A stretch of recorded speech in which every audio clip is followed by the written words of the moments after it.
Now, okay. Hi, everyone. We're doing the beach cottage class today. And let me go over a few things. Again, like I said, I like to go over the materials. We've got our printout. This is our blue tape, our regular painter's tape that we're going to use to tape the picture to the paper in a few seconds. I want to go over the paper a little bit. Yoj was telling me that before she was doing the classes and she was using an inferior paper. Do you know what the brand was? No. She said your mic is off, Yoj. Sorry. Yeah, it was something that I got years ago. It was in a big roll and it felt like it was really good quality. But once I got this, I realized the difference. Oh, okay. Okay. Yeah. I was going to say, I noticed a huge difference between just the 140 and the 300. Yeah. Well, that's just the thickness. I feel like the 300 grabs color better. Yeah, it might. Sure. Okay, so we got Nancy popped in and Susan, I think. Hi, Susan. Hi. Hi, Nancy. Hi there. I'm not muted, am I? No, I can hear you. Okay. Okay, so we're just getting started. So I'm going over some stuff about the paper. Like Yoj, she was saying she had experience with inferior paper. And so this is why I recommend Arches. I've tried different papers over the time and I always come back to Arches. And I think it's really what most professional watercolorists use. You know, whenever I see books or anything about watercolor, they're all, almost 99% of the time they're using Arches. And the reason being is it's 100% pure cotton. And if you ever feel some of the inferior papers, run your hand over it. It almost has like a plasticky feel. So I don't know what they put in it, but it's not as good a paper as Arches. And like I said, this is the cold press, 140 pound. 140 pounds has to do with the weight of the ream. So it really has to do with the thickness of the paper. And so it's good thick paper. The 300 pound is about twice as thick. And I like to use that if I'm working on something really large, because then you don't have to stretch the paper. And that's the advantage of having the block, is because they stretch the paper for you so it doesn't buckle when you get it wet. And then when it's really good and dry, you can either dry it overnight or you can hit it with a hair dryer.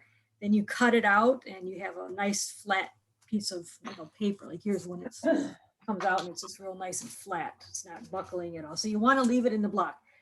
The reason I want to tell you guys, the reason why you need good paper, and it's probably the most important supply for watercolor, because if you think about it, it's the one medium where the paint is going to interact with the surface that you're painting on. You get it wet, the paint goes in there, it soaks up. So if you have a bad surface to start with, it's going to happen. You're not going to have, the good quality. Like I said, with Arches, you can scrub it, you can scrape it, you can lift out, and it won't tear and it won't shred up like cheaper papers. Like other mediums, acrylic painting, oil painting, that kind of stuff. Think about it. You're using a canvas and the paint is just sitting there on top of the canvas. It really doesn't interact with it. But in watercolor, it really does. And you've seen the beautiful effects of wetting things down, flowing in the color, letting it react. So like I said, if you skimp on anything, never skimp on the paper. You could probably get away with a little bit less quality paints, maybe less quality brushes even, but don't ever skimp on the paper, because that's really the most essential thing about watercolor painting. Okay, that was my speech for today. Does that help you, Yoj? Does that make sense? Oh yeah, totally. And I was waiting for it to come. They were out of stock. And what happened for me in the last class, we did clouds, those of you that were in that class, and the paint was just soaking into the paper, and I put my tissue on and nothing happened. And I was so frustrated. And I finally went, oh, I bet it's the paper. And the day after, my paper arrived and I tried again, and it was like night and day. And her So painting, she sent me a picture of her painting and it turned out gorgeous.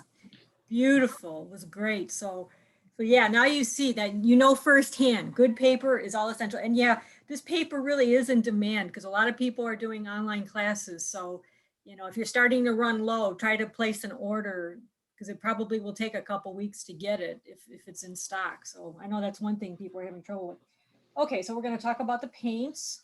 So this is a good palette here. And like I said, I put a pea-size amount of paint in there and then I shoot it with some water to activate it.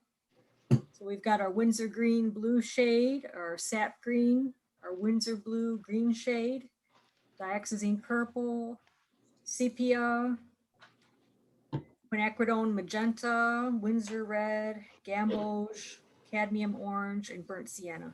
And like I said, if you don't have the exact colors, don't worry. What we really want is a rainbow of colors. You can use a different yellow, you can use different greens, as long as you get something close to this. So do the best you can with whatever colors you have. And then we've got our pencil, a household pen. This is an eraser, it's a kneaded eraser. A graphite stick. If you don't have that, you can use a pencil. That's fine. And then I've got 3 brushes here. So just for reference, this is a 1/2-inch flat brush. And then we've got a bigger round brush and a really small liner brush for detail work. So those work good for this size paper, as we all know. Okay, so now we've got our painting, our picture here that we're going to paint. So what you want to do, we're going to do a transfer. We're going to transfer this to the paper. And what we're going to do is we're going to take our graphite. So this is the first step for Rick, who hasn't probably done this. We're gonna graphite the back of our reference photo. So we're gonna take our graphite stick, and you want to get it really good and dark. If it's not dark enough, go one way and then cross over it the other way. We're just getting graphite on there. And some people have actually bought graphite paper that you can lay behind your drawing and use that to do the transfer. That saves a little bit of time. I tried the graphite paper today. You did? How was it? Well, it was a lot easier, less time consuming, but you just have to put very minimal pressure because it's much darker on your paper than Oh, you- yeah.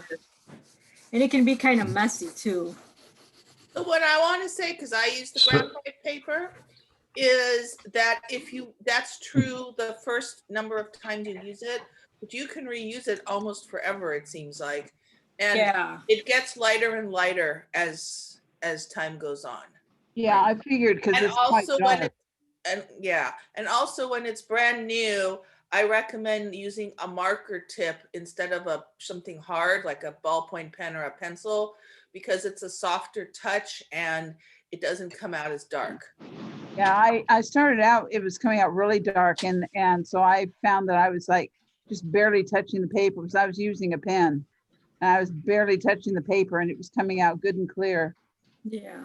Rick, did you have a question about that?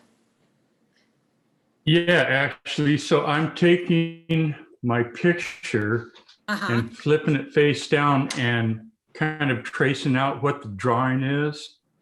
No, we're just And then putting, I flip it over my paper and we're putting graphite on the back of your reference photo. So, right, this is the reference photo. See, okay, this is the photo. Flip it over. We're going to put graphite on the back. Okay, you'll see. Just follow the steps and you'll see what we're going to do. It'll make sense in a minute or two. We're going to use this to do our drawing, because we're going to trace. So we're putting graphite on the back here. okay. I got Then you. did you do something else? I haven't done anything yet. I drew the ocean horizon line in pencil across my paper. I just drew a single light line Okay. as a reference. So, okay, I'll graphite the back. I got what you're doing now. And then you're going to go ahead and you're going to draw the shapes. You're going to flip it over to where the graphite's on the page. And then Right. you'll draw over your picture. I got you. Right. Okay. this makes it easier so that we all get the same drawing. And it's also good because a lot of, Right. I don't have, an extra 5 hours to teach everybody how to draw this thing out. This makes it a lot faster, and in the future, feel free to do your own drawings. I highly recommend it, and that, learning to draw is another skill. We do this just to make it quick, and you don't. That's kind of the end goal, yeah. So we do this, and then we're gonna flip open our pad of paper, and then we're gonna lay it down.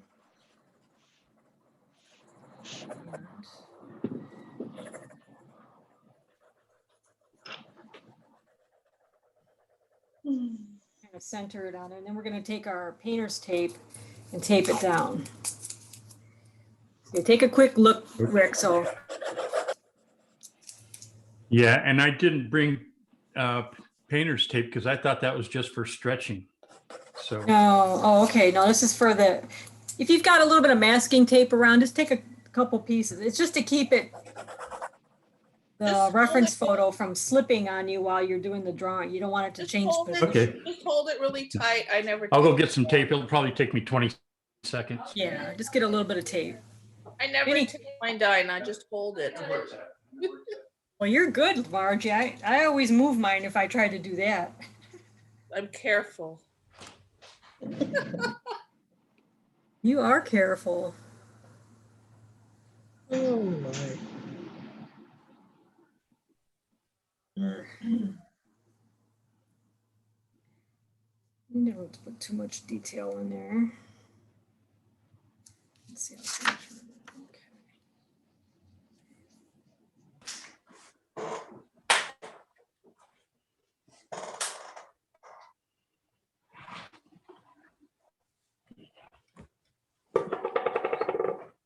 You don't have to do every frond on the tree when you're drawing it. Just kind of do the main rib there and then give a couple lines.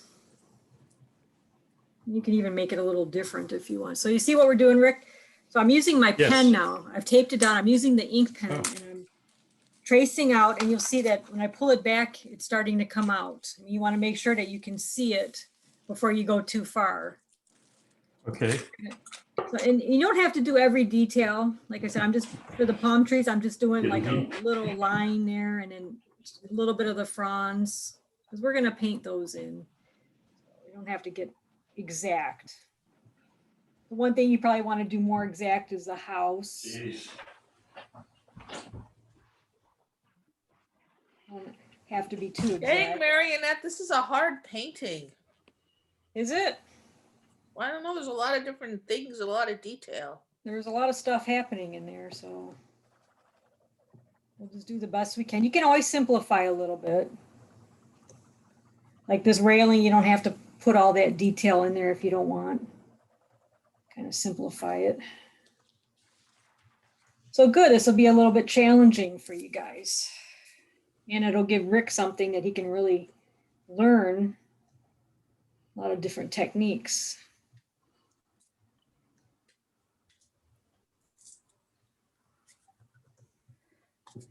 Yeah, I haven't done anything like the graphite thing since about second grade. There you go. All those old techniques still work. They're still pretty good. What did they say? Everything you need to know about life, they taught you in kindergarten? I don't know if that's true because my kids never learned the graphite technique. They just held the thing up to the computer window screen and traced it. There you go. Well, you can't do that with a block of watercolor paper. 'cause I you know, won't be I'm able to just see- saying. I think it's funny how the times have changed. That's all.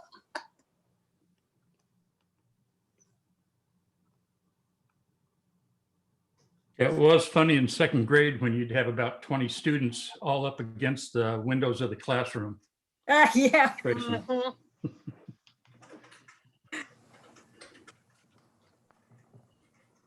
Now, if you ever want to trace something, like out of a book, or a calendar, I mean, you can only do it for your own personal thing, because you don't want to use copyrighted material to sell or, anything like that. But if you're just doing it for your Right. own personal good, you could take a piece of tracing paper. Let's say you've got a nice calendar with hibiscus flowers or something. And you take a piece of tracing paper and draw it out, and then you transfer that tracing paper to your watercolor pad.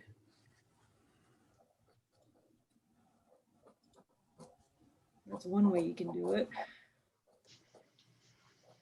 Usually the calendar paper is quite thick. So I'm not putting too much detail in these trees. I'm just kind of showing where they're at, you know, and if you don't have to draw in all the palm trees either. I might leave that one out. Marion, I have a question. I feel like this horizon line is almost dead center, and I thought that was a no-no. It doesn't really look bad at all. No, I mean, there's a rule about that, but you know, rules can be broken. You know, I mean, if you want to put it a little bit up or down, you can, if it makes you No, feel I don't better. mind. It doesn't look bad. I was just kind of surprised because I always learned, Yeah. well, you know. Well, it's kind of like, I remember seeing a Bob Ross video not too long ago, and he was talking about trees, you know, he loves his trees.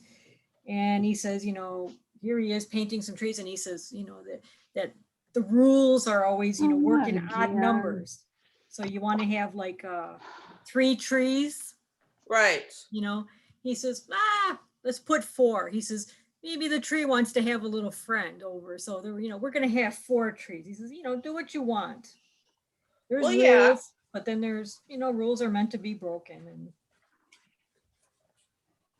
long as you're happy with the end result. So I'm going to put in some of these rocks, just a quick little shape. Mark the beach. So my other question is, see all this greenery kind of behind the house under the trees? Yeah. How are you indicating that? I'm just doing a little couple squiggles here and there, just to mark where it is. We're going to look at the picture, we're going to see them, and you know, we'll put them in as we go. But you know, I say you just want to get the main look of the painting drawn out here. As long as you indicate where the things are, we're going to paint them in. So we can change things a little bit too. We don't have to make it exact. I put a lot of rocks in here, so I don't know if we need to do all these rocks, but okay, so we've got some water line there, a little water line there. And then we've got our nice little wave coming in. Sounds like baby chicks at your house. Yeah, they're out there. Oh, how Wonderful. wonderful. Yeah, we just had a hen. She had about 9 baby chicks, so it's kinda Aw. cute. 9? Whoa, that's a lot. Yeah, Did Well, you they won't gather all- them up? And they won't all make it. So, okay, so I'm done with my drawing, but it's a little bit light, so I'm gonna go over it and I'm gonna make it darker just for me. You guys don't have to make yours darker. Because, you know, as long as you can see what you got there, that's good enough. So I want you guys to be able to see what's going on here. And then if your drawing is a little bit short from the watercolor block, you can extend the horizon out a little bit. Wave.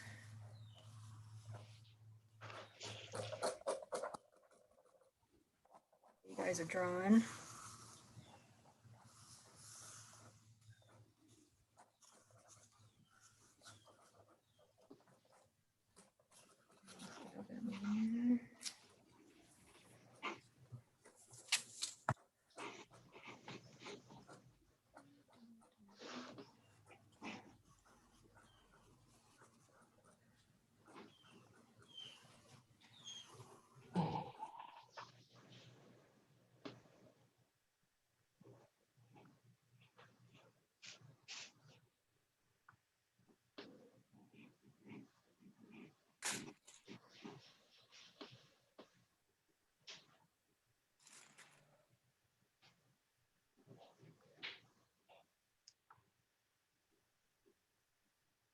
Do people really live in these kinds of cottages right so close to the beach?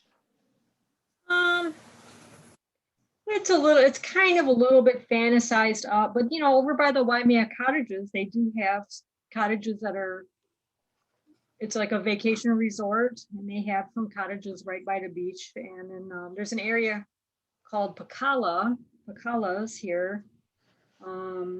It's an old fashioned neighborhood from the sugarcane era, and they live right on the beach. So yeah, I guess you could say that. There are still I would some. totally live in this house, but I would not Why? be happy if there was a hurricane. No. Well, I actually live in one of these houses, but I'm not right on the beach. Because we live right on the property by Kauai Coffee in the old plantation. Oh, nice. And, South Shore. yeah, south area. And Is it all cute, a cute color like your cottages are that you paint? yeah, this is actually, my house is a blue like this, but it's old. It needs a fresh coat of paint. So does mine. I mean, that's the problem with houses. They always need something. But yeah, but it's a rental, so we don't put a lot of money into it because Oh, yeah, I wouldn't It's- either. Joe's like he's kind of grandfathered in with the old plantation workers because he worked sugarcane, and they've done in the past, they've shut different camps down before, and the people had to move out. So luckily it's not our camp, but we don't know. It's always up in the air as to how long we can actually stay here. So we're here until they throw us out. So we don't want to spend a lot of money invested in our house, putting in all kinds of stuff and for them to tell us to move out. Matter of fact, we need some roof work.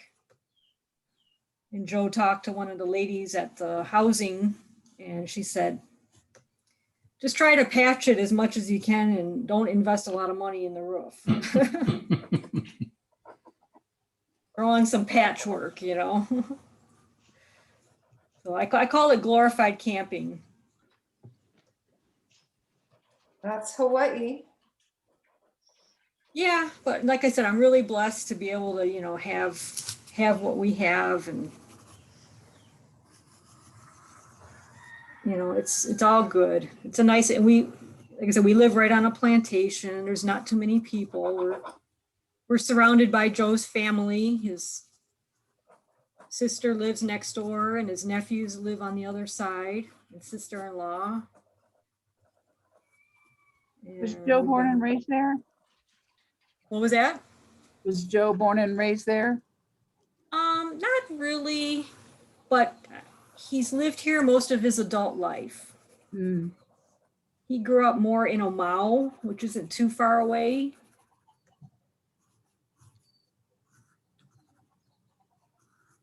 You can see, I'm just kind of.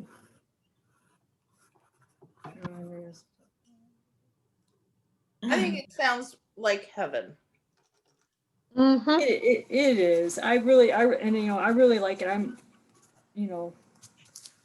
probably, it's very special to me, and I'm going to write a story about it someday because, this was for the people who lived here are the old plantation workers. So they're the Hawaiians and the Japanese and the Filipino and the Chinese and all the workers that came here to Hawaii, to work in the fields. And they were lucky if they got a house, that they could live in, a plantation house. And Joe, he's Filipino, Puerto Rican. So he came from the immigrants who came here to Hawaii to work in the sugar cane. So I'm probably, as far as I know, I'm the only, white person to live here in this camp, in the camp. So, it's really neat. I have a neat perspective on the local way of life. The real local way of life, not the glamorous kind that you see on TV.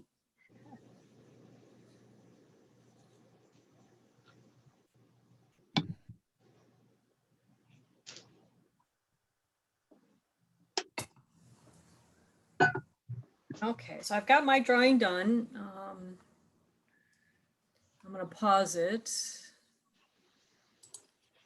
Okay, so, all right. So what we're going to do is let's start with the trees, because that'll be something kind of easy to do and get us, in the mood. I'm going to take my small liner brush. I'm going to get it wet, and then I'm going to dry it off a little bit on the paper here. And I like to do a little bit of a purple tree, as you can see in the picture there. So I've got some of that dioxazine purple, but not too dark. So I'm just gonna come in here, and this is real easy. We're just gonna lay that color in there for the trunk of the tree. And if you want to add another color to that, so get it kind of wet and leave it in. Sometimes I'll add a little bit of burnt sienna. The burnt sienna and the purple make kind of a nice little kind of a gray. So maybe on one side I'll put a little burnt sienna and let that kind of ooze on in there. You're just kind of lightly touching it in there and adding a little color. Okay. Let me go on. Let me before you guys start painting, let me demonstrate a few more things, especially for Rick. So now what I'm going to do is I'm going to come into my palm fronds, and I usually start with my yellows. I'm going to paint a couple palm fronds just so you can see. So I'm just going to come in here, follow the shape. Doesn't have to be exact. Throw in some quick little lines there. And I'm starting with yellow because half the time we paint them too green, and there's a lot of color that is in the palm frond. So if we just start green, it'll just be a green palm tree, and that's not too much fun. I've got some coconuts there. And then I'm going to come in with just a little bit of blue, this Windsor blue on my brush, and you'll see the blue and the yellow will make some nice greens. I'm just going to throw in some color there. So you don't have to paint like every little frond. You're just kind of painting a kind of a section, you know, just a hint. You can throw in a few lines. And then later on, after that dries a little bit, I'll come in and I'll put some other color. So I'll do a little bit now. I'm going to throw in a little bit of maybe some orange just to give it some life. These trees have a little bit of orange. And then after it dries, like I said, we'll come in and we'll work it again. We'll come in, I'll show you how to throw in some oranges and purples. So what we're going to do, like I said, we're going to go ahead, we're going to put some purple and burnt sienna for the trunks of the trees. And then we're going to put some yellows and paint some blues in there. Do all that. And then when it's good and dry, later on, we'll come back in, we'll do another round of putting some more detail in. So I'm going to continue on this one. So you guys can go ahead and start painting. And just, if you get lost, look up here every now and again. I'm going to start off with my Did you yellow. say that sienna that you put on the trunk? Burnt Yeah, sienna? burnt sienna and the purple. Yeah. Okay. I knew there was one color I didn't put on there on my palette yet. Yeah, or you can just go with the purple if you want. Like I said, the main thing is that you guys learn the techniques. It's not so important that you have the exact colors that I have. I just want you to learn the techniques of what we're doing here. So your purple is kind of light. It's a light purple, yeah. It's not real dark. I added some water to it to make it kind of light. Yeah. So that's how you lighten up a color. You just take a little color, put it in your palette, add a little bit of water to it. And that's how you can kind of control the darkness of the color. Now I'm coming in with some blues. You see, I'm not putting a lot of detail. I'm just kind of coming in real fast and just putting in the shape of the palm frond. Just letting it be, letting the watercolor do its thing. Trying not to over control it. Because watercolor is a fun medium and it is a little bit spontaneous. It can be hard to control sometimes, but that's the fun part. Okay, so here we go. We're gonna have some more purple. So I'm gonna do all of the little palm trees.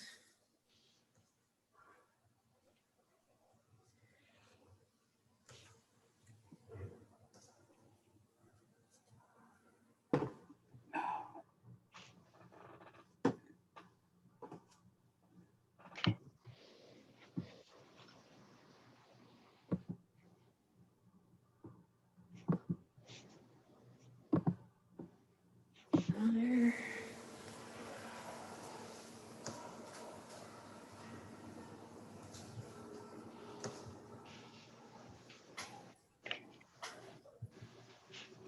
Do some more yellow.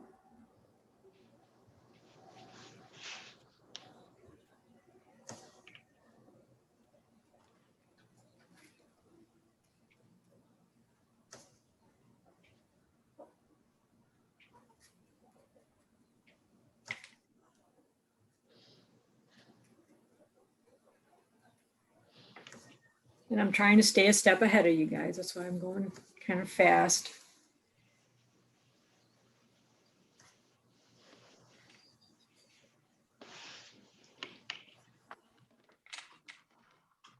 Our first layer of the tree. We're going to come back and work it some more.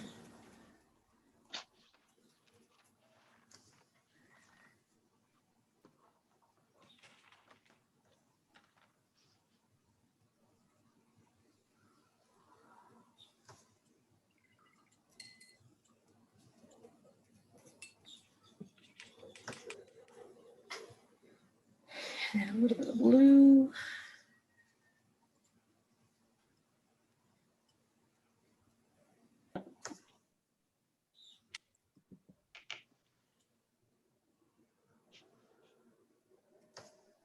Like I said, use your imagination.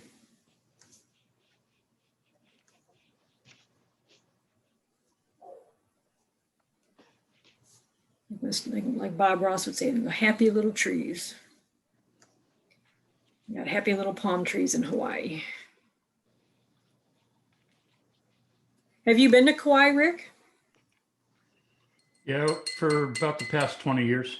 Oh, okay. Yeah, we stay at the Lauai Beach Resort over by Beach House. Oh, okay. So if you ever, I don't know if you ever seen, I used to teach the watercolor class over there the last Is about that 10 right? years. Yeah. Huh.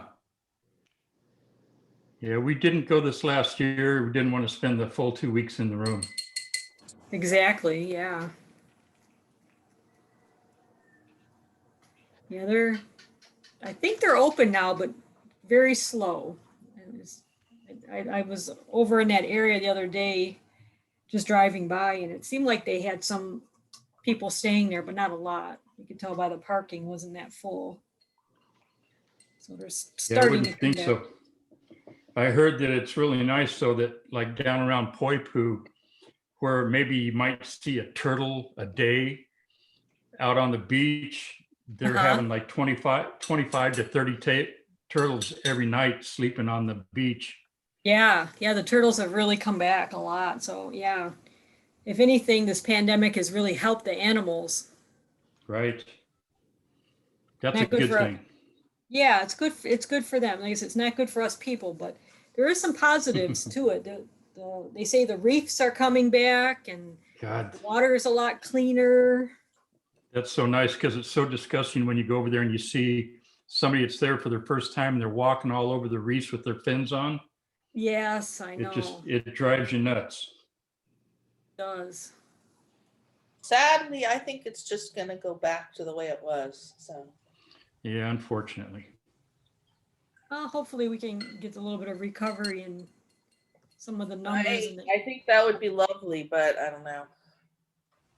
So I was reading about Hawaii. So they have this new thing now where if you can prove you have taken a test or something Mhm. that you're COVID free, you can visit the islands now and not be quarantined.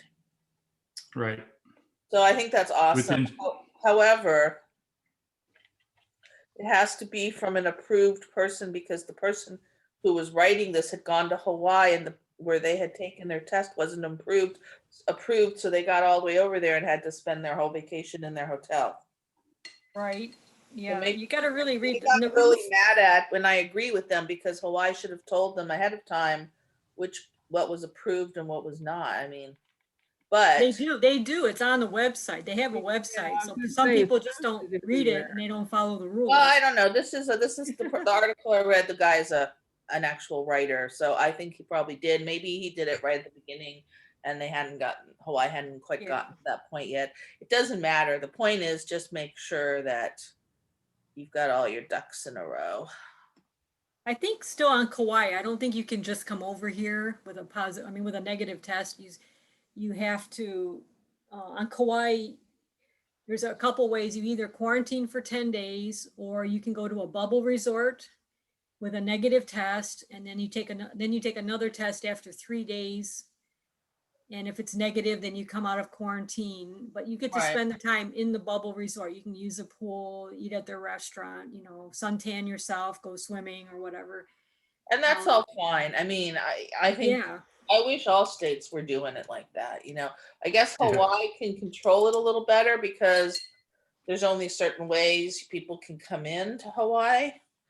yeah. Like Let me finish. Let me finish. Hold on, Margie. Okay. So anyways, the other way is, the other islands, you can come in with I think a negative COVID test. They call it the Safe Travels Program.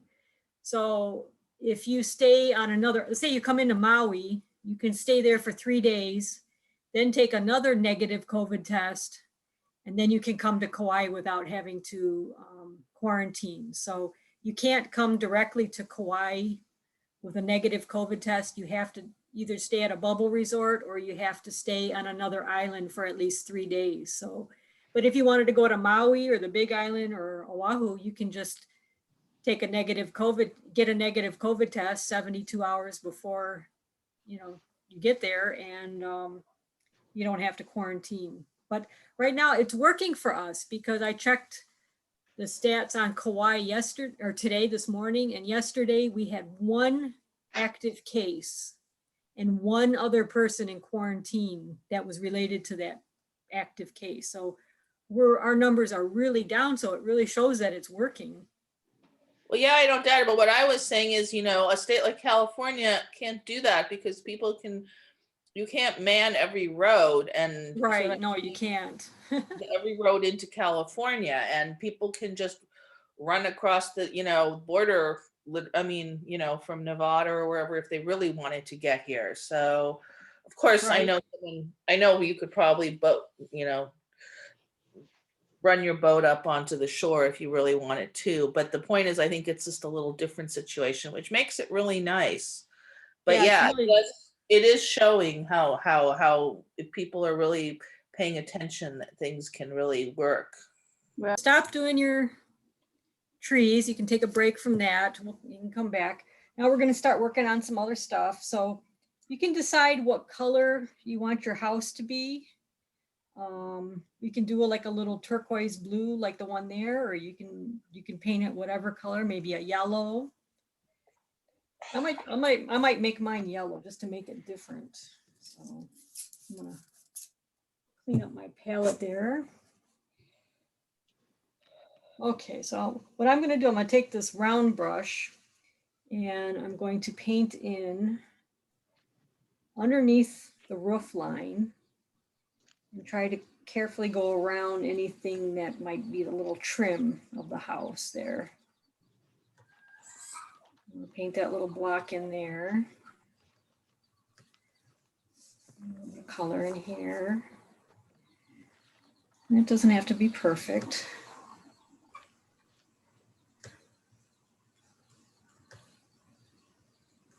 So I'm going to start painting in our little house. And this color kind of comes down into here a little bit.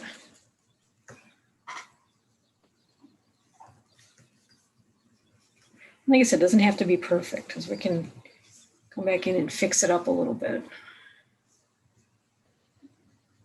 So that's all we're going to get for the house for right now. Our first little layer.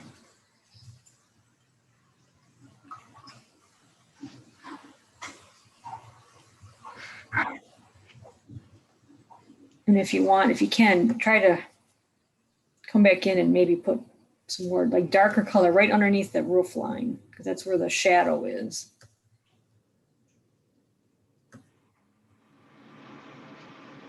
That's all you really want to get right there. Okay, so now we're going to work on the ocean. So I really want you guys to pay attention on this one. Okay. So again, I'm gonna use my round brush. I'm gonna start off with some Winsor blue, and a little bit heavy, because I'm gonna do the horizon. I'm gonna make the horizon a little bit darker. So I'm gonna try to paint in a nice straight line if I can. Just like that. But you got yourself a talkative rooster. I sure do. I got about 20 or 30 of them in the backyard.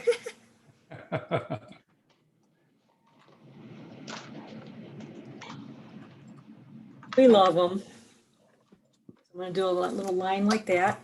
Next color, I'm gonna come in and I'm gonna take some Windsor green. Because Windsor green and Windsor blue make a nice turquoise, so I'll try to put some of that in. So I'm going right just to the top of the wave there. And I'm gonna leave the wave white for now. Let those colors kind of blend in. So I even put a little bit more Windsor blue, Windsor green. Get a nice color there. Then I'm gonna come down underneath. Let's do a little, maybe some Windsor green. You can even mix them up, Windsor blue and Windsor green together. Make a nice turquoise. Oh, shoot. Little white area there. I'm just doing some lines. Leave the white, the white caps, white areas if you can. And then I'm going to come down here and continue. Now, if you paint into your rocks, that's okay. Because, you get a little bit of water splashed on the rocks anyways. Change up your color. Use a little bit of pure Windsor blue from time to time, pure Windsor green, and then sometimes a little combination of both. Marionette, I forgot about the time change. There is no time change. Well, yeah, you started an hour ago, right? Yeah, who is this? This is Marlene. Oh, It hi, used- Marlene. It used to be at 3 my time. But that was way, way, way, way. I know, but I haven't done anything since then. Anyway, I guess thought I'll you sign did. off and then I'll just get the video. Okay, I thought you did do it. You've done some classes since. No, since I then. don't I'm think sure so. you have. Yeah, it hasn't been that long.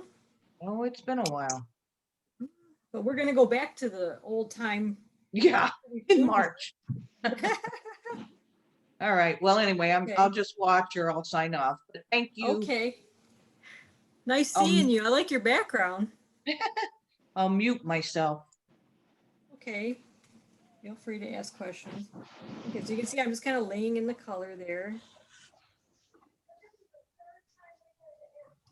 I'm gonna go over it, so I maybe want to pull out a little bit of some white cap. So I'm going to take my Kleenex and try to pull the white back.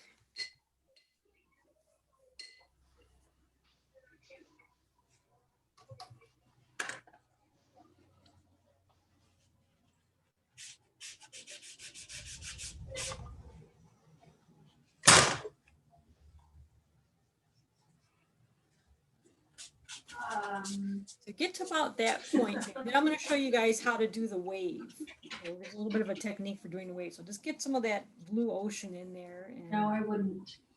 stop. I wouldn't. Okay, so we're going to do the wave. And what I usually do is I'll take this 1/2-inch brush and I'm going to get it a little bit, not too wet. It's going to be, try to mop off a little bit of the water there.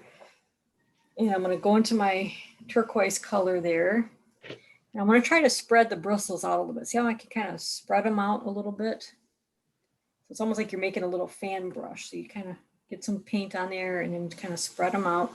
And what we're going to do is we're going to kind of lightly kind of follow, do like a C shape. Get it to look like the little waves there. Come back in, might have to spread them out again a little bit. Yeah, so you want to kind of go on kind of dry so that you get some texture there. And you can come back in and work it a few times. And you can come back in and maybe put some more color in different places. So it's not so much the same. Okay, we're going to do that. So we're going to start making it look like a wave. Then I'm going to take some dark color. I'm going to take some nice dark Windsor blue here. Try to get, if you have something that's a little bit dry on your palette, more thick, and I'm gonna come in here. You always have like a little shadow under the wave. It really kind of helps pop it out. We're gonna put a little shadow under there. And then using my liner brush, I'm gonna try to pull some of the shadow a little bit up in there like that. See how I'm kind of moving it back and forth? It's not real wet. I'm just trying to create some nice lines and texture there. And again, don't make them all exactly the same.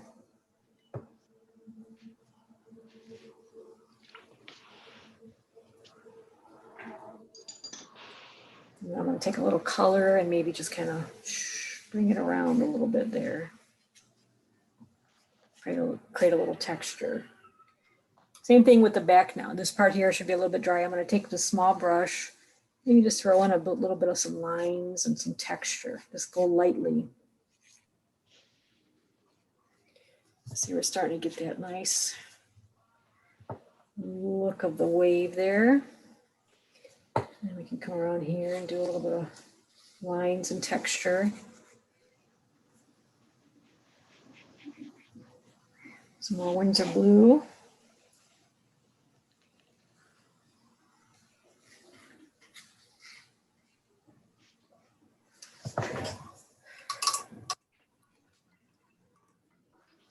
And if it's a little too strong for you, like in some areas, like this area here has kind of got like a nice strong line. So I'm going to take my brush and scrub it a little bit and try to lift out.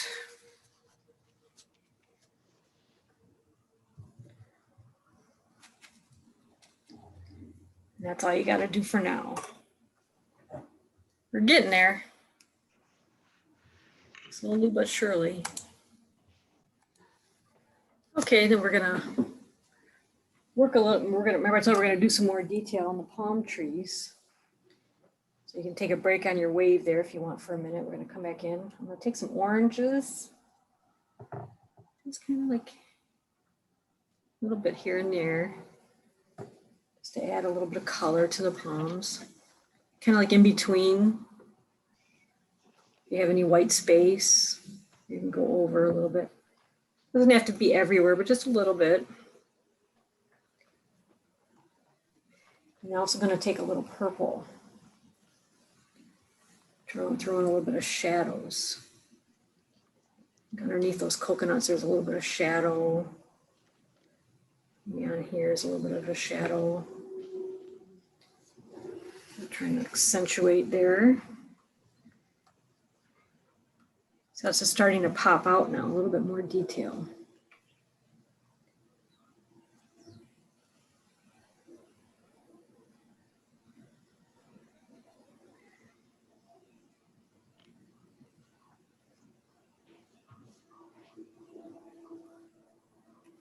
And then you can also, you can go back in and we can put some more blues, more greens. Now I'm, like I said, now I'm doing, getting more of the details. Dry, we're going on dry.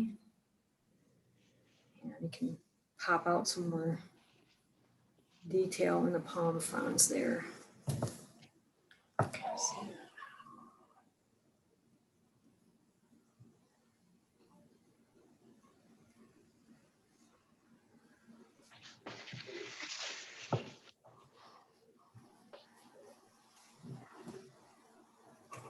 That guy.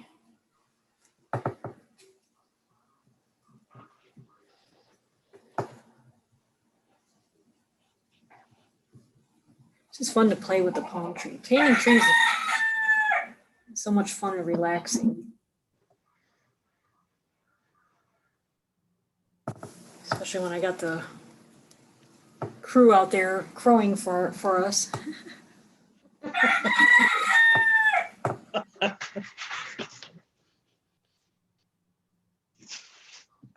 That's how you know I'm really on Kauai's. Yep. A little bit of coconuts in there. Purples.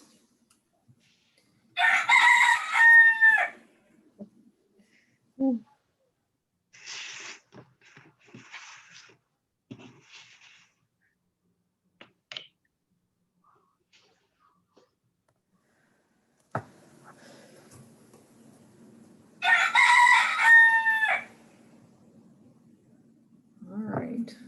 Enough crowing.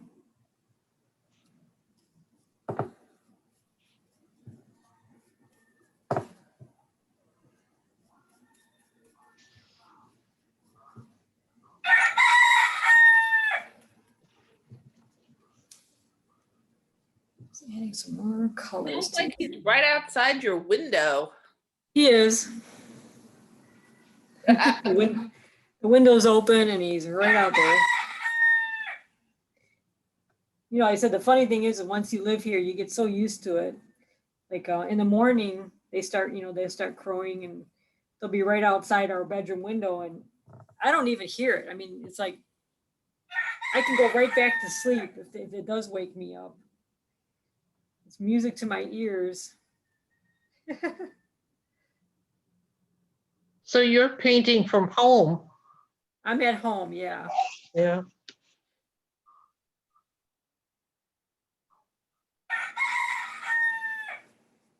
Yeah, my internet connection at the studio is too iffy. A better one here at home, so I just decided to do them at home.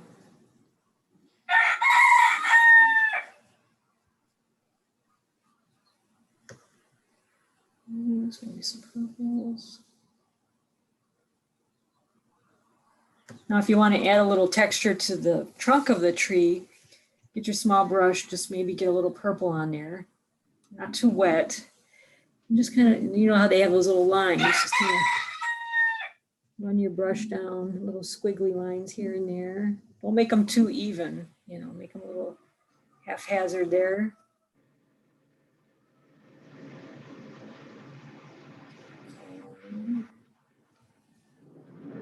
Especially that big one. Do a little bit on the small ones.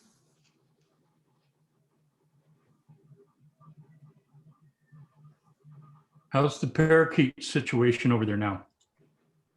I don't know. We don't get them in our area too much. Well, when That's an mango answer to that. They're a pain in the ass.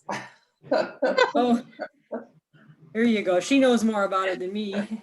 Yeah, we have them here. We have a mangosteen tree that the first year we were so excited. We had 100 mangosteens on the tree and we went out one morning and there was only one left. Wow. Oh, Yeah. No, they're still here. But Oh, yeah. I heard they're pretty rough on the coffee beans. That's why I thought if you live by Kauai Coffee, Oh. you might have them. You know, the only time we get them, like where I live, I mean, there might be some in the coffee field, but I'm not really out in the coffee field. But when the mango trees, you know, start giving fruit, they come around and they eat the mangoes quite a bit. So usually they'll get the real high ones, which is good. As long as they leave me the low ones that I can get with my pole, then I'm not too mad. Parrots or parakeets? They're parrot-like. Parakeets. Well, They're green, they're parrot-like, but they're actually parakeets. yeah, I forget what they call them. They're something with a ring-necked parakeet or something. Parrots. Right, I think so. They have that same issue in Pasadena, California, and here on Coronado Island also. So Yeah, we have them here. We have the battle between the parrots and the crows. Yeah, they're little green birds, but they're parrots. Yeah. See how the trees come more to life now after we put another layer on it? yeah. Okay, so let's start. I'm going to put in the sand and some of the vegetation around the house. So that's pretty easy to do. I'm just going to take my round brush. And the sand is kind of in this picture, it's kind of an orangey color. You can make it more of a golden sand beach if you want. So I'm going to take some of that nice yellow. And maybe throw in a little bit of orange. Maybe a little bit of burnt sienna, mix up a bunch of colors there. That's going to be kind of my sand color. Come right in and just start putting that in there. Nothing special. So you're going on dry? We're going on dry. Maybe throwing a little bit, whoop, throwing too much orange there. It's okay, I can use my Kleenex.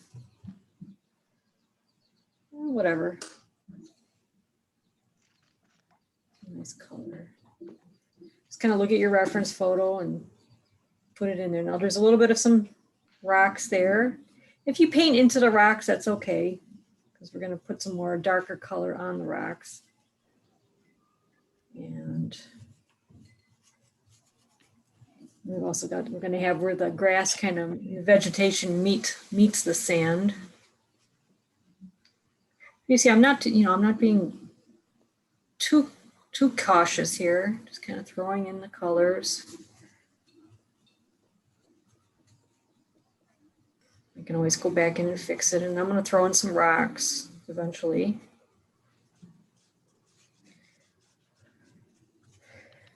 And it's okay, if you want to, go back over and create some texture in the sand, put another layer, and or even take out some with the Kleenex. You can create some texture in the sand there.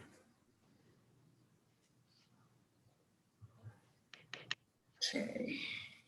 Now we've got some of the sand happening. That'll be our first layer. And then we've got some vegetation happening in the background. So let's take some, I'm gonna take some of the sap green. I don't use that too much. I'm gonna go around the house, careful not to get that roof line. So I'm gonna kind of mark the roof line there, and then take some different colors, maybe some yellows, greens. Just kind of push your brush, make some of this vegetation happen in there. And kind of dot it. Or maybe some Windsor green. And I even have some areas and it looks like there's maybe some color, maybe some orange. So I'll take the small one, maybe there's some like little flowers in there. Maybe dot in a little bit of some orange vegetation there. And again, with the small brush here, I've got some like little fronds coming out here on the side. Different greens, yellows.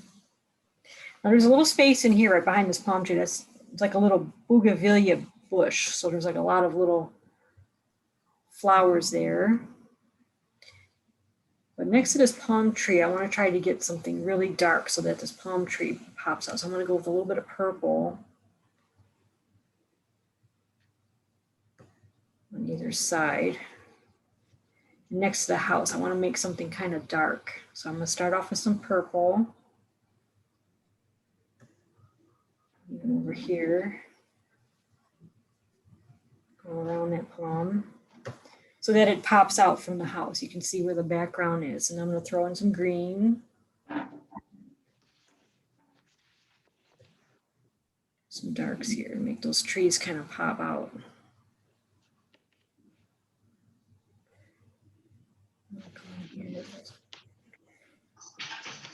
I have to go back in a little bit.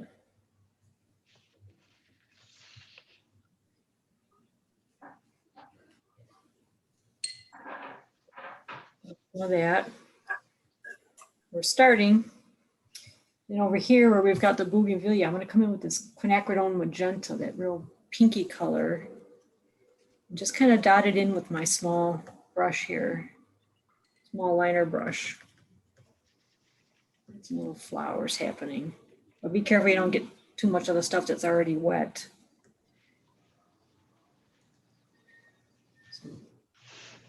So maybe a light purple, some watery purple there.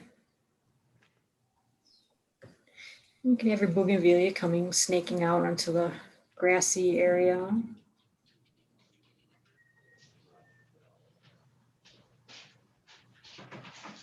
That be for now.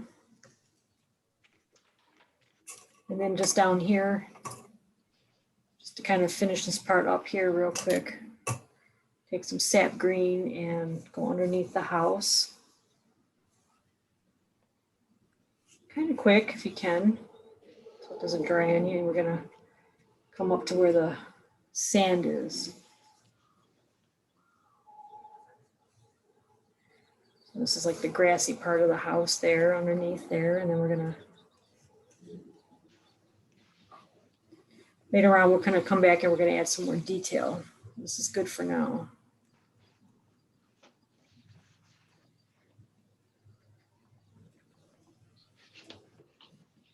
All that. Okay, so work on that, the stuff kind of around the house. Beach.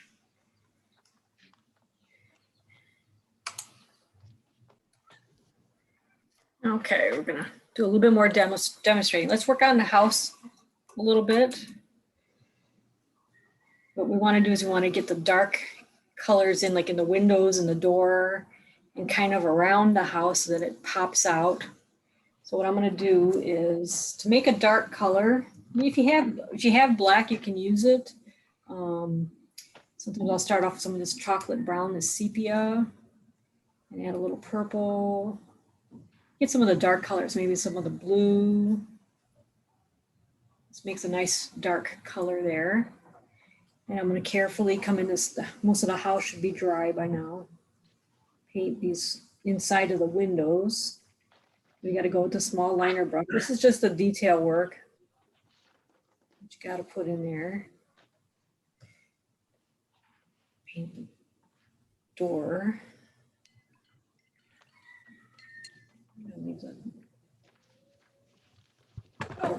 Slightly lighter.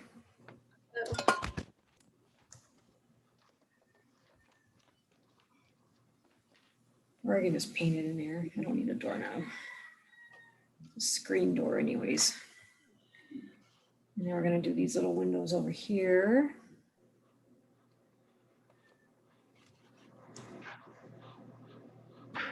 And we're going to have some, maybe a little bit down here. So there's some little darkness down here. There's like these little slats underneath the house. I'm just kind of paint them like that. That one I kind of overpainted, but I'll correct that later on. I'll show you a little trick for that.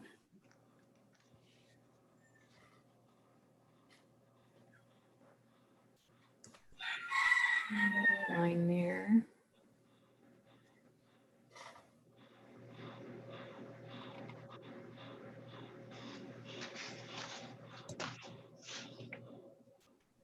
So you can come back in and embellish your house in any way you like. You can paint your windows a color, the frames, or leave them white.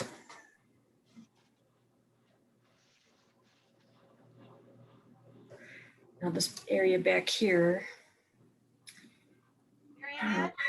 this is the behind the house. So I'm going to try to paint that in. I'm not going to be able to get those little slats, those little crosses real good. So I'll show you how to do that later on. Just go ahead and paint that in. We're going to pull those out with an X-Acto knife. It's really, really small. I could take some green back in here and put in some more vegetation, another layer.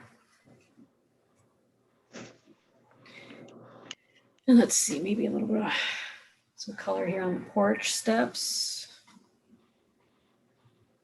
And I should have put some yellow in here. I pull that out. And again, I might want to put some little darker color underneath the roof line. Make it look kind of shadowy.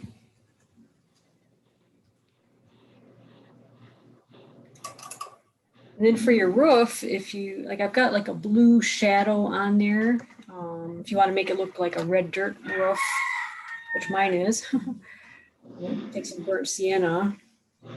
Make this part here more shad in the shadow. And over here, I want to just create like a shadow of a palm tree or something. So I'm just going to take it real light, kind of dry, and just kind of throw in a little bit of color. Maybe even take a little water on there and throw it on there and maybe soften it up with the Kleenex. It's got like a little bit of texture. Not too much. Usually I put those little like the way the corrugated roof is, put the little lines in, but it's such a small house. Maybe we can do a little bit of lines in there, and that's enough. Just a hint at it.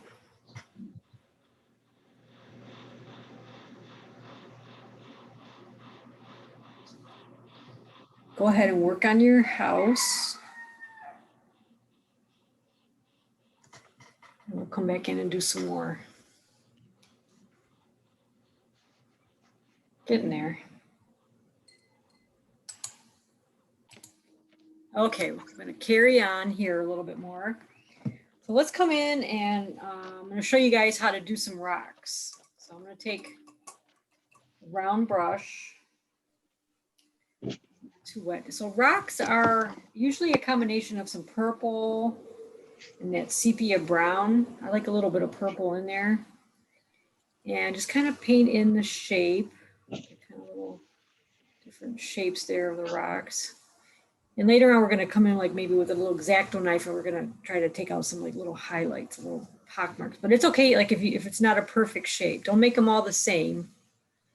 Just kind of get in there, and because they are different shapes, the rocks. Change up the color, maybe add a little burnt sienna to it. Maybe some of these are more burnt sienna colored. If this brush is too big, you can use a smaller brush. And try to change the shape on the rock a little bit there, here and there. Some smaller ones. There's a little few of them out here in the ocean. You're using black and burnt sienna? The sepia, it's like that dark chocolate brown and maybe some purple. And you can add a little burnt sienna to it. Try to change it up a little bit. Yeah, sometimes I like a more purple, sometimes more burnt sienna. I try to make them all a little bit different.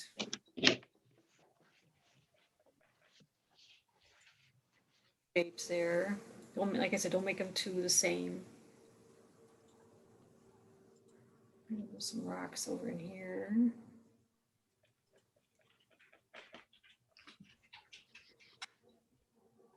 And you don't have to get every single one in. If it doesn't make sense to you to put one somewhere, don't put it. Just like I think I'm going to leave out some of the rocks and make it a little bit more simple. Simplify is a good thing.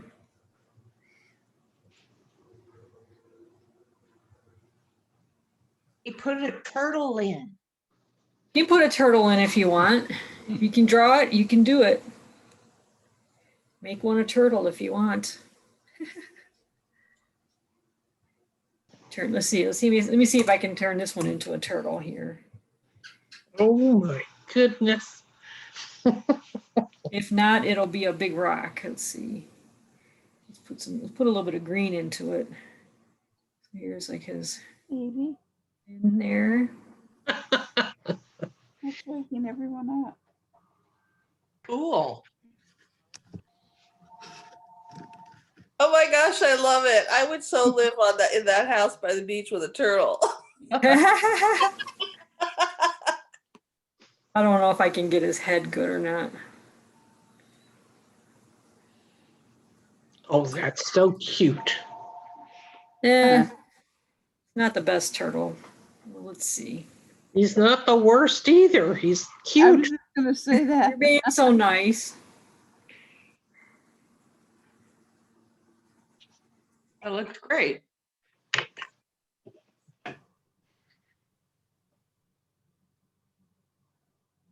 Done how many turtles? I should know how to do a turtle. To be fair, Mary and I, it started out as a rock. So Yeah, I know. if it had started as a turtle, I'm pretty sure it would be amazing.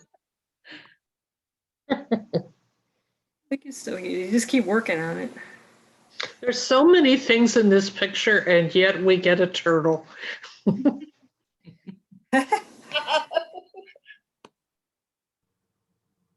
Throw in some yellow. Oh, Make it more green. goodness. So I'll have to come back in on his head and when it dries and put his eye and maybe. Oh, he's coming out of the water. I totally see the turtle now. Yeah. Or she. She's gonna lay her eggs right there in the front yard.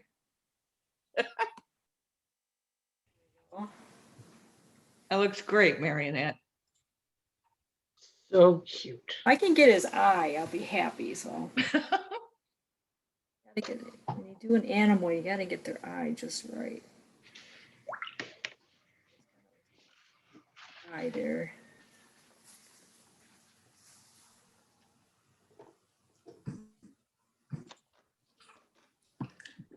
His little beak.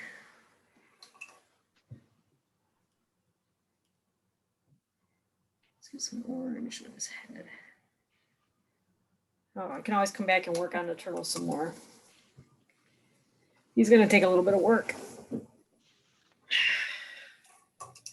Oh, we got him started there.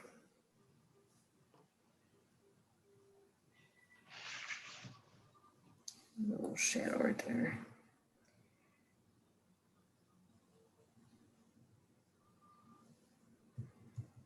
How do I go to do the eye? It's just it's too wet. All right, too wet. Don't worry about it.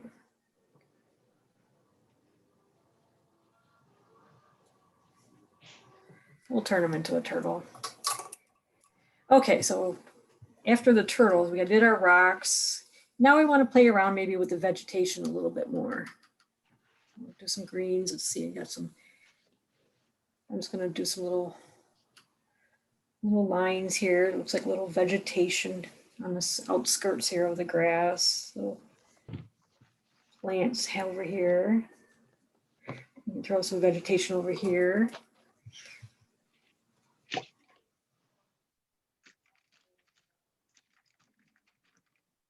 Grass.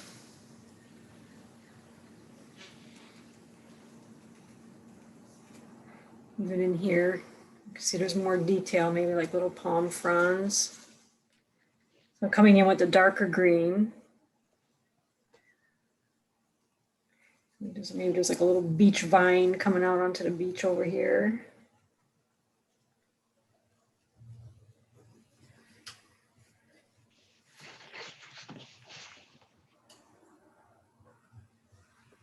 And then even up in here, we've got some more, so maybe some more blues and greens. Just making everything pop.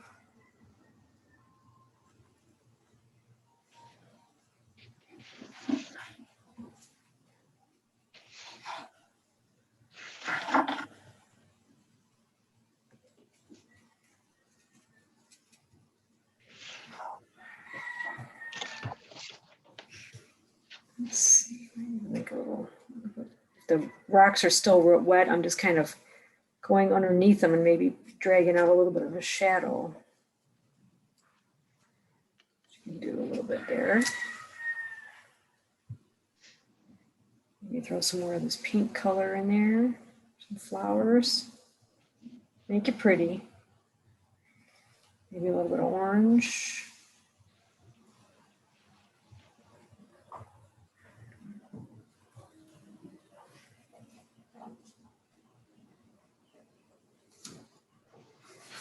And this for turtle. See if I can work on that turtle a little bit more.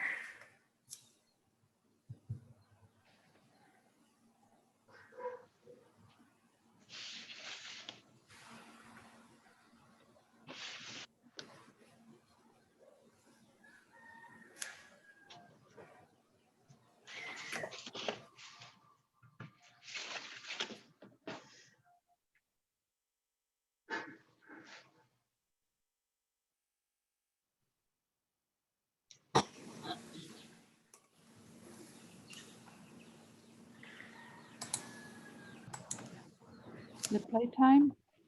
Okay, so now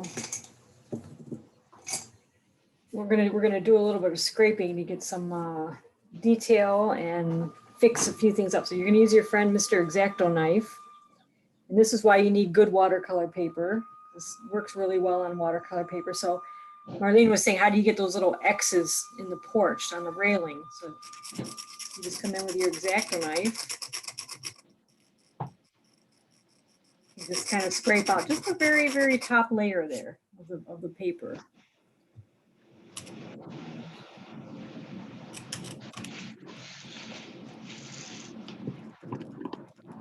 But if there's any areas on the house, the railings that you need to fix up, you can just kind of scrape them out like that a little bit.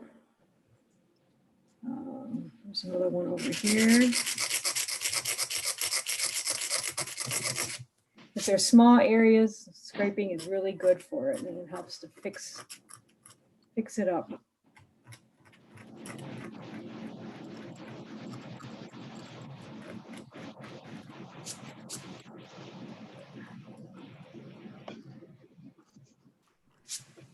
Okay, like over here, I have one area I wanted to fix that up there.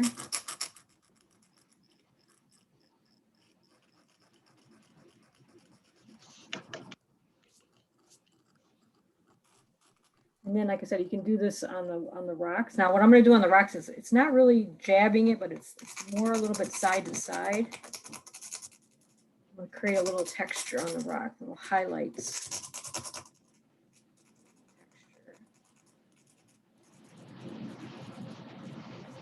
Do that on the rocks. And then the other thing you want to do is, like I said, we don't really have too much of a white cap here on the wave, so this is really good for creating a nice texture on the wave. And also makes it look kind of splishy splashy, like there's some water splashes on. This one I kind of lay it down and kind of move it up and down right by the wave. And you can see it really makes it look more like a splashy wave right there. We have. So if you want to add, scrape out a little bit of detail, not a lot, maybe just a little bit here and there.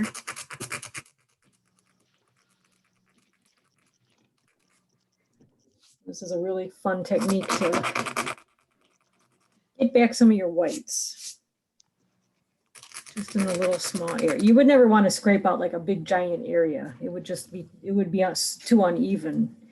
But like I said, this is great. You can even come in here and create a little bit of white caps hitting the rocks.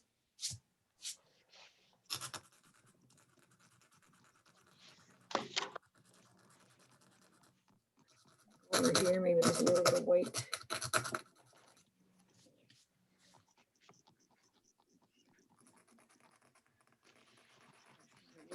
Here.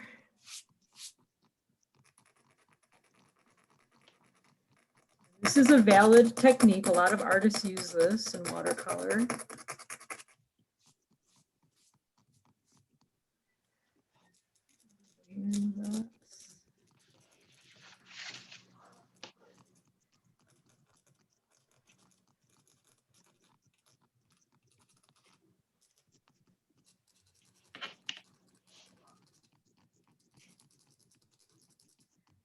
Okay.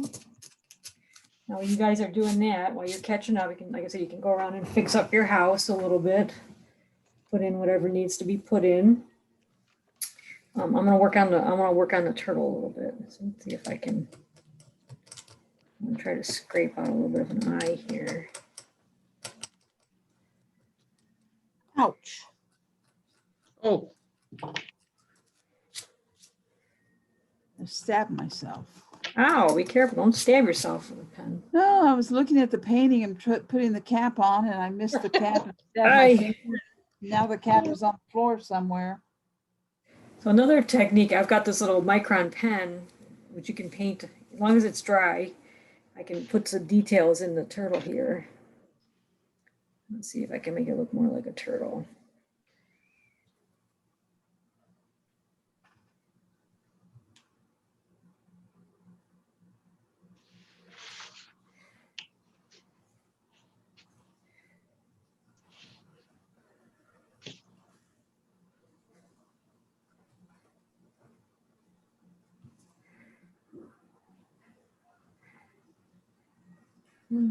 Happy turtle there.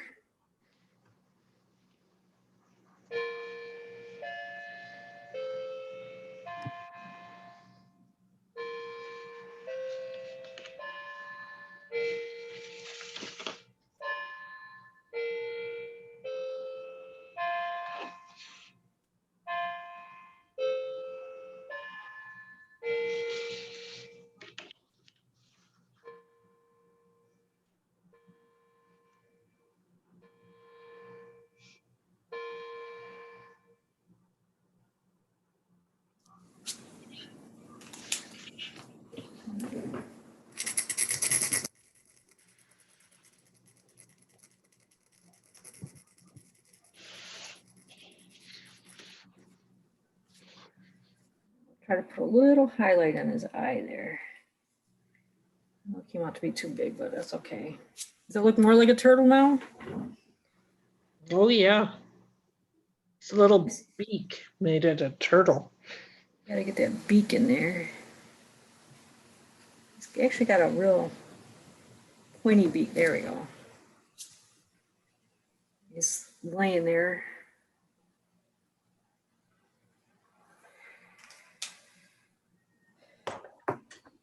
Okay, so the next thing we're gonna do, after you do all that little scraping stuff, I'm kind of rushing it now because we're at the 2 o'clock mark. I don't know if some of you guys have things to do. A little bit here. We're gonna do the sky, and the sky is gonna be wet. So the hard part is on this one, we're gonna have to go around the palm trees. So I'm gonna take my 1/2-inch brush. I wanna get this side here really good and wet. So it's real shiny. I'm gonna take my time, wet it down. And you gotta try to go around the palm trees as much as you can, get close to it. When you bring the color in, you can get into the palm tree a little bit. So just kind of get close to it for now. So I'm just wetting right now so you guys can, I'll tell you when I'm gonna start painting. This is just putting in the work. And like I said, wet it a little bit more than you think because it's gonna start drying on you as you're painting it. So get it nice, wet and shiny. If it looks, if the, I don't know if you can see it, how shiny it is. Sometimes it comes out, sometimes it doesn't. Have to get the right reflection. If it's kind of a matte, dull kind of, it's not shiny enough. When you start painting on it, it's going to be kind of streaky. So if you want to get a good sky, get it nice and wet. So I'm going to do this now. These areas here, I'm going to have to come in with a small brush, but I'm just going to kind of wet them a little bit. And it'll be okay if we get a little bit of the sky in our palm trees. Okay. So this one here is kind of like a sunset kind of colors over on this side. Coming into more blues on this side. You guys like that? Or do you want it all sunset? Or do you want it all blue? Get the way it is in the picture. You like the way it is? Okay. So Yeah, I like it too. I'm gonna start off with some yellow on this side. Nice bright yellows.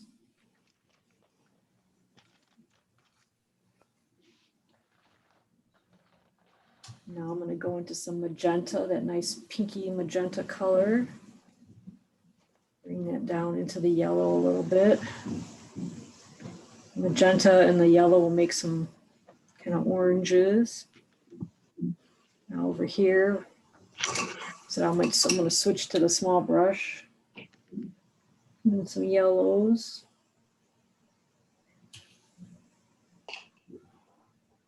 Just doing the work.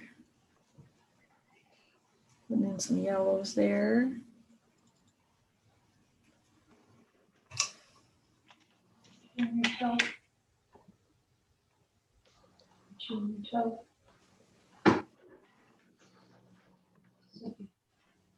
Tanya.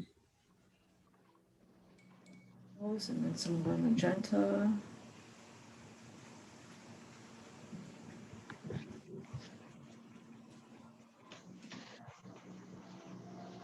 If you get too heavy, you can use your Kleenex.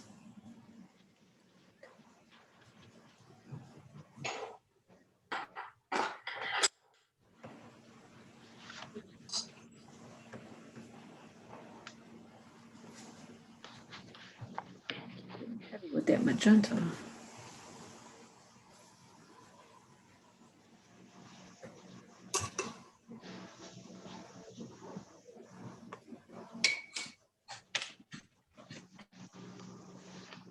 Doing the best I can going around the palm trees, but if I get a little color in there, that's okay. What's going on? Not a problem. Go back in with some more yellows to begin with. Just be careful when you're doing your sky, you don't go from yellow to right into blue, because then you're gonna get a green sky. So I like to do yellow and then the magenta and then go into some of the blues. The magenta and the blue will make a little purple, so it'll be a buffer zone. Let's make some more of the sunset come out here a little bit more. Then we'll do the blue sky.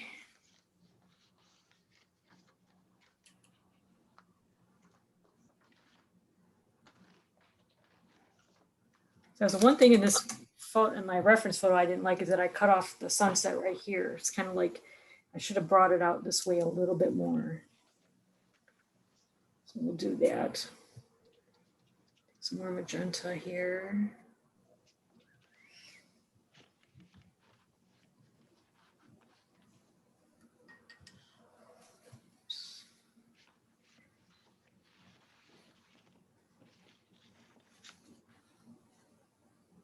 You can always come back in a little bit later and fill in some of these gaps if you have any gaps in there.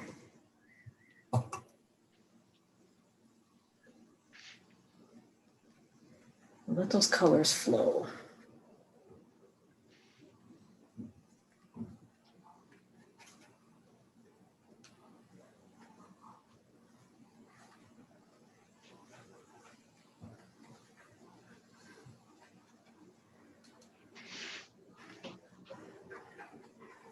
It's a good thing I wet this area real good because it's starting to dry a little bit. But it's still wet enough that this color is going to flow.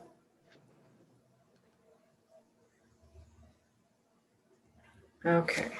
So now I'm going to switch to the blue. Clean up my palette here a little bit.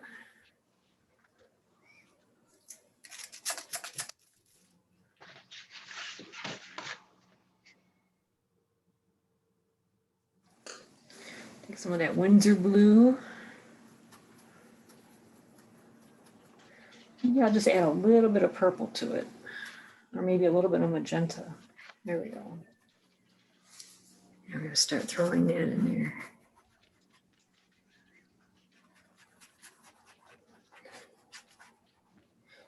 And if you get some areas that are a little lighter, that's okay. They can be little clouds.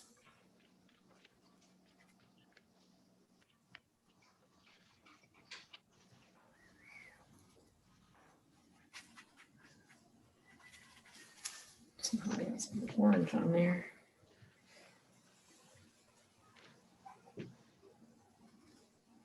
You can even pull a little cloud out with your Kleenex. Just kind of make a little cloud shape with your Kleenex. This one I don't want to have too much clouds. Maybe a couple.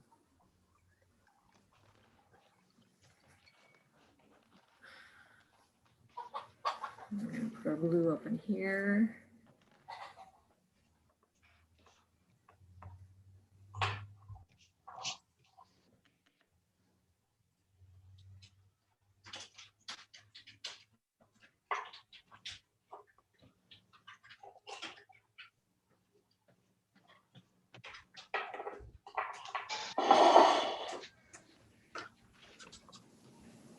A nice little sunset happening.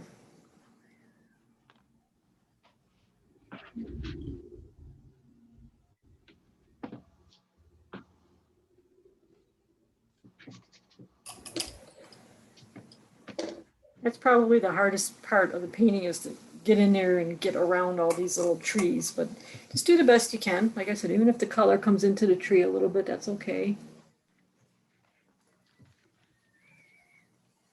Now I'll go back in with my brush and fill in any colors here I need to fill in.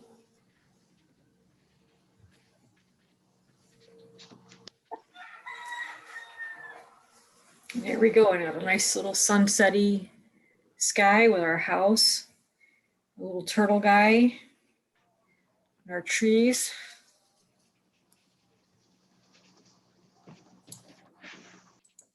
There's a little shadow that comes down from the tree here. So I'm just going to take a little purple and coming out there into the water a little bit there. That little shadow in there.